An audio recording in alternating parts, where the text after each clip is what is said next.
queria que você falasse um pouco mais agora profundamente sobre quais são os modelos de contratação que a gente tem hoje. E agora, partindo do princípio que a gente precisa definir o modelo de contratação, a gente tem os principais modelos. Então, vamos lá. É o modelo CLT, que é o modelo mais regulado, mais conhecido. A gente tem o modelo MEI, que é o modelo de contratação entre empreendedores, porque é a empresa e o microempreendedor individual. A gente tem a contratação via estagiários, e a gente também tem a contratação via cooperativas de serviços, que frequentemente a gente tem dúvidas a respeito disso. O que eu posso trazer assim de pontos positivos e pontos negativos? Nenhum modelo ele vai ser assim o ideal. O que é o ideal? O ideal é aquilo que tu paga menos e tem menos risco. Né? Então, assim, é uma balança. Né? Então, assim, quanto maior é o teu custo, menor é o teu risco. Vamos pegar já os mais famosos aqui. MEI versus CLT. CLT é o meu modelo de preferência, porque CLT significa gestão. Eu tenho um instrumento de gestão. Existe um elemento chamado subordinação, em que tu manda e aquela pessoa cumpre. Dado esse contexto, tu pode aplicar regras do teu negócio. Tu vai botar horário de trabalho, cartão ponto, tu vai botar metas. Tu vai poder aplicar advertência, suspensões, medidas disciplinares. Tu tem um poder diretivo como empregador. Mas a CLT, então, ela te traz esses benefícios, mas em compensação, tu tem um custo maior. Por quê? Porque a gente tem ali no meio uma coisa chamada cofres públicos. Né? Então, a CLT é uma forma que o governo tem de arrecadar diretamente na fonte de trabalho entre empresa e colaborador. Então, o que tu vai ter? E se tu pagares um salário mínimo, primeiro que tu tem que garantir o salário mínimo, seja no modelo comissionista puro, comissionista misto ou salário fixo base. Podemos falar sobre isso também. Mas o salário mínimo tem garantido.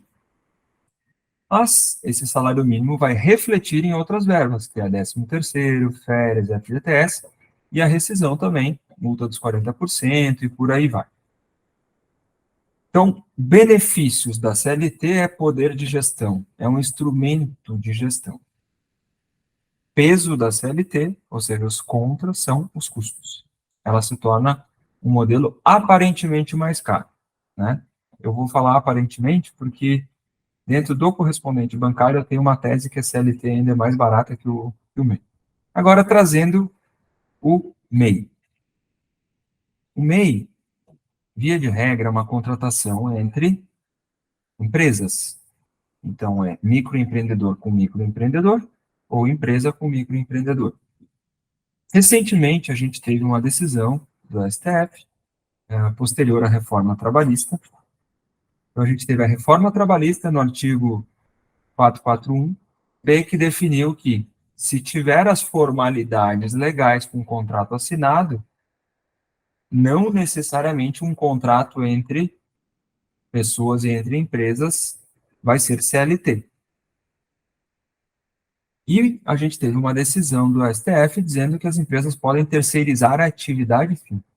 Até então, a gente tinha uma proibição, e tinha uma súmula, TST, né, que definia que a terceirização, se ela terceirizasse a atividade fim, ela era ilícita.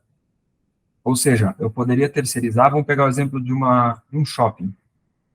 Eu poderia terceirizar o pessoal que trabalha, os empregados, né, que trabalham fazendo limpeza, que é uma atividade meio. Né? Vamos pegar o exemplo de uma universidade. Eu poderia terceirizar as pessoas que fazem a limpeza aqui, mas eu não poderia terceirizar o professor. E dentro do mercado do Corban, o que acontecia? O banco, via de regra, ele poderia terceirizar também só atividades meio. Por exemplo, uma atividade, sei lá, de conferência de documentos, que não é o serviço bancário em si. Mas o Corban tinha um risco grande, porque a venda de produtos e serviço bancário é atividade fim do banco. Dado esse, ou seja, seria reconhecido o vínculo direto. Então, por exemplo, ia ter uma empresa interposta, mas se comprovasse que era atividade fim, esse é o requisito principal, teria o vínculo direto com o banco. Isso trazia muitos prejuízos. Então, reforma trabalhista, com o STF, criou-se um cenário, um outro governo também naquele momento, né, mais liberal, criou-se um cenário de que tu pode sair indiscriminadamente contratando MEI que não vai dar nada. Então, o empreendedor, ele teve essa ideia. E aí eu estou fazendo todo esse ponto de vista histórico, Rai, que eu acho que é importante, né? Mas não é bem assim. Então, assim, o MEI, o que é a relação MEI? É um contrato. É um contrato de prestação de serviços, é um contrato de parceria comercial. E esse contrato, qual que é a parte boa? É que tu cria uma situação documental que aquilo não é uma CLT, e naturalmente tu não tem que pagar salário fixo, se tu não quiser, tu não tem que depositar 13º, se tu quiser rescindir amanhã, vai ser o contrato que manda, que é o mundo ideal. E eu acredito muito nesse modelo, inclusive em países desenvolvidos é assim que funciona. Não precisa ficar preso a uma CLT, a inúmeros custos para ficar com ninguém na tua equipe. Por outro lado, no modelo MEI, quanto empresas, supondo que exista um elemento subordinação, ou seja, e tu é o chefe, a pessoa tem que cumprir horário, ela tem salário fixo, tem ajuda de custo, ela vai todos os dias e é obrigada para isso, um juiz pode vir e entender que aquilo é uma CLT. Então, analisando o modelo MEI, o que ele te traz? A liberdade de contratar, mas te traz um risco gigante de que, se constatado que há subordinação como elemento principal, aquela relação pode ser considerada CLT. Então, enquanto tu estava pagando as comissões lá, tudo direto, só mediante aquela nota fiscal ou em dinheiro, tudo aquilo pode virar para salário da noite para o dia. Para ter uma ideia de custo, uma pessoa que ganha aí em torno de R$ 3.000, só a comissionista, ela vai ter um risco para a empresa em torno de 44 mil ano, se aquilo for virar CLT. Sem falar em enquadramento bancário, sem falar em horas extras, sem falar em nada disso. Estou falando só o reconhecimento do vínculo.